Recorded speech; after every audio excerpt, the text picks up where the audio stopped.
Welcome to another review as read. Today we talk about Vengeful Spirit, the Battle for Molech by Graham McNeil for the Horus Heresy series. Now the Vengeful Spirit is basically the flagship of Horus, the so-called bad side in this whole series. And it's more of an allegory for what's happened. Basically Horus, this guy here, has found that on the world of Molech, that's where the Emperor, the leader of the good side, so to say, found great immense power to basically become a god in a way, and he wants the same power, so he goes to Molech to find this power. And this whole novel is about the attack on the planet and him basically whether he finds that secret or not.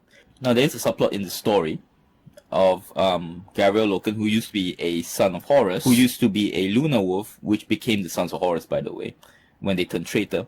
And the story about him and a group of knights, which is a group of space marines from different legions formed into a specialty squad using all their specialties from the different legions to form a strike squad to go inside the Vengeful Spirit, his capital ship, and mark out ways for Layman Russ, the Space Wolves Primarch, to go in and fight Horus one-on-one, basically execute him. And if you know your 40k lore, the Knights are basically a precursor to the Death Watch. So that's what the story is about.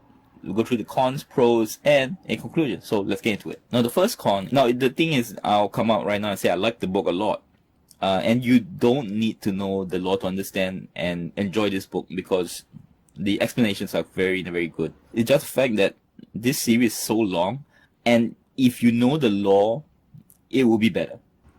But the fact is there's a lot of things where they do explain everything, you know, like who certain people are, but they are explained, of course, in one line or two lines, which you don't really get the feeling that you get there if you, like me, have read the past books. Example, when Gabriel Loken meets a particular person who has been so-called imprisoned, the reason why he gets so worked up that he would beat a fellow, you know, space marine almost to death, kind of is lost unless you get the idea of what he went through with this particular person and seen what that person had gone through.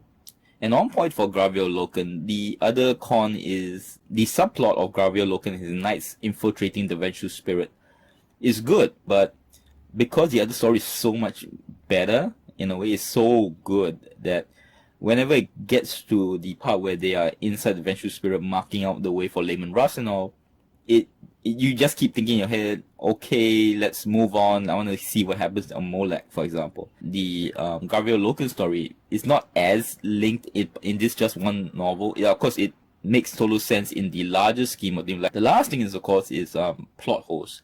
Now, no spoilers, but what happens is that there are some things that happen in the story that makes you think that this doesn't make sense in a certain way. Again, it might be explained further in another novel, but right now, because I say I'm reviewing this as the book by itself, example, there's something that she could have done it the whole time she had been on basically Molech, but she doesn't, and she waits till, you know, basically the battle starts and everything, and then she starts rushing to do that. You keep thinking this, so you could have done it way before, you know, so why wait till now when there's imminent trouble? And that's not explained, like why is it she had to wait till now? But like I said before in other reviews, when the story is good, you forgive these plot holes, and these plot holes, I must admit, they're not so big to a certain extent, which I basically roll your eyes. It's like Guardians of the Galaxy. If you've seen that movie, there are plot holes abundant in that, but because the story is good, you forgive it. Now let's go into the pros of the book. Now the first pro of the book is the overall story is just wonderful. You know, like I say, if I read the Gabriel Loken story by itself, I would still say it's not bad, but the Battle for Molech is amazing. It's gripping, you know, and the best way to put it is a page turner. I read before I sleep, and I was constantly almost falling asleep, but then I still wanted to read the next page saying, like, what happened? Oh, what happened to that Titan, so on and so forth. And one of the most coolest things is this actually has a part of the history of the Emperor before he became the Emperor. If you don't know who the Emperor is, he's basically a godlike being in the Warhammer 40,000/30,000 world in this case. He was already a very powerful being before, but this is how he found his immense power. And he's one of my most favorite characters in this whole entire series, obviously. So I was always wanted to find out that plot point of how he became the Emperor. So that really drove me to also turn the page. The other point I already referenced to is they have Titans. Ever since I read book 9 of the series called Mechanicum, basically think of them like big, massive robots. And, you know, the Titans, basically they have entire Titan legions fighting in this book for the Battle of Molech.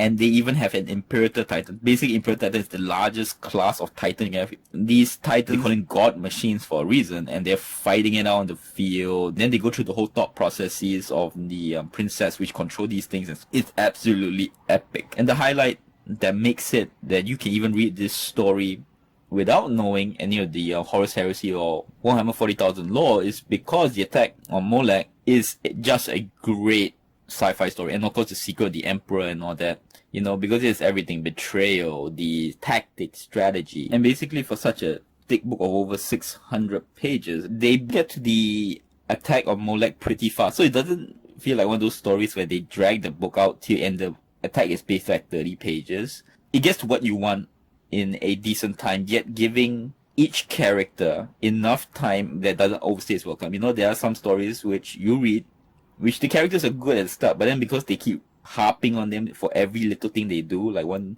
Dungeons and Dragons story which I read, which I liked the character, but they harped on that one character even doing the most mundane things. It just felt like that person overstayed his welcome in the novel. While it's in this one, everybody gets their part, just enough. Be it they're minor characters, they get enough time for that, and a major character like Horus, he gets enough time, but he doesn't overstay his welcome. So overall, in conclusion, this is a very good book, and I think there's no better praise for that, the book makes you want to read it. So definitely a thumbs up from me. Thank you very much. Till next word.